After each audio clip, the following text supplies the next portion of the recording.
I'm Randy and I make candy, but tonight I'm talking science. Stick around.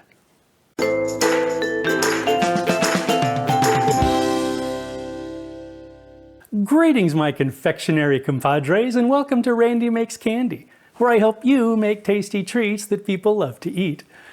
A few weeks ago, in the Starburst episode, I asked if you'd like me to talk about the science behind boiling sugar to make candy. Your positive response is what prompted this video. A lot of candy making deals with changing the structure of crystals, whether it's the cocoa butter in chocolate or the sucrose in sugar. Simply put, we want to separate those crystals from each other, usually by applying heat, then put them back together in a formation of our choosing. When we do that with chocolate, it's called tempering, and I'm going to refer you to the tempering video I did a while back. Tonight, though, we're going to talk about boiling sugar. Boiling sugar is one of the first steps in making candy like fudge, caramels, or hard candy. Raising the temperature of the liquid allows us to add enough sugar to supersaturate it so that when it cools, it'll recrystallize into a solid mass. You may have heard terms like soft ball or hard crack. Those are ways to describe the results of bringing a sugar solution to a certain temperature. Here's a chart that correlates temperature with these results, also known as stages. I'll put a link to it in the description below. As you can see, the higher the temperature, the harder the candy. If you want to go old school, instead of using a thermometer, periodically take a bit of the boiled solution, drop it into a glass of cold water, and see if it's as firm as you want. If so, you take it off the heat. If not, you keep boiling it. If it's too firm, you start over. I'll stick with a thermometer. Thank you very much. What we're doing by increasing the temperature is changing the ratio of water to sugar. The longer we boil it and the higher the temperature, the less water available to soften the mixture. One thing that I don't see often enough in these charts is the fact that they're only accurate at about sea level. Atmospheric pressure lowers as you gain altitude. This leads to a corresponding decrease in the boiling point of water. A good rule of thumb is that the boiling point decreases 2 degrees Fahrenheit for every increase of 1,000 feet above sea level, or 1 degree centigrade for every 300 meters of elevation. We're at about 2,000 feet here in the candy kitchen, so that means that the boiling point of water here is 208 degrees Fahrenheit, as opposed to the 212 degrees we were taught in science class.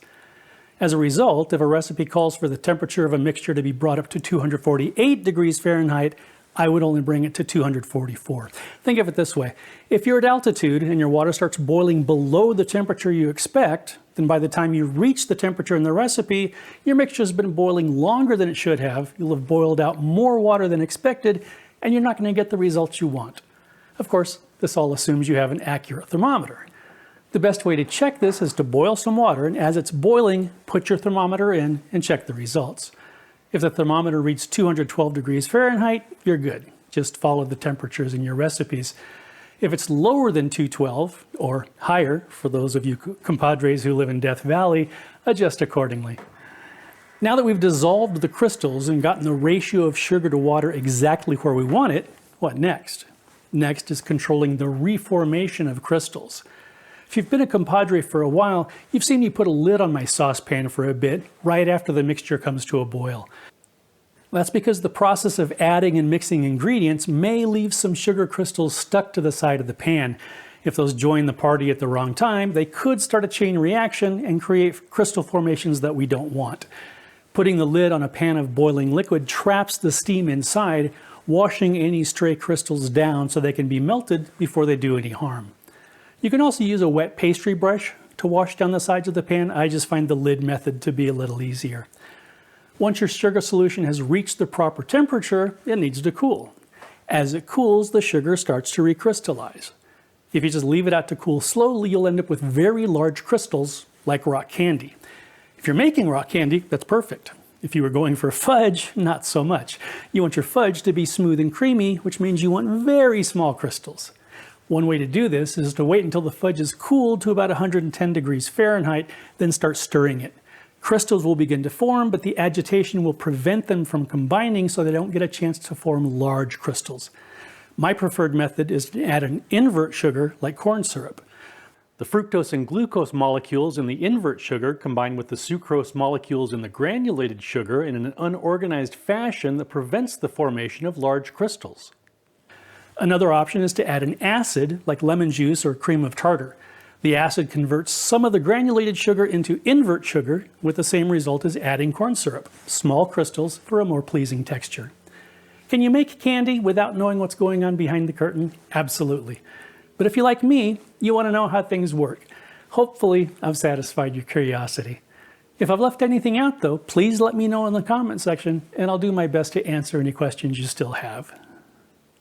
If you enjoyed your time here in the Candy Kitchen, please like, share, and subscribe. Thanks for sticking around, and I hope you'll join me next time. I asked if you'd like me to talk about the science No. Here's a chart that correlates temperature with these results, also known. Periodically take a bit of the boiled liquid, pour. I'll stick with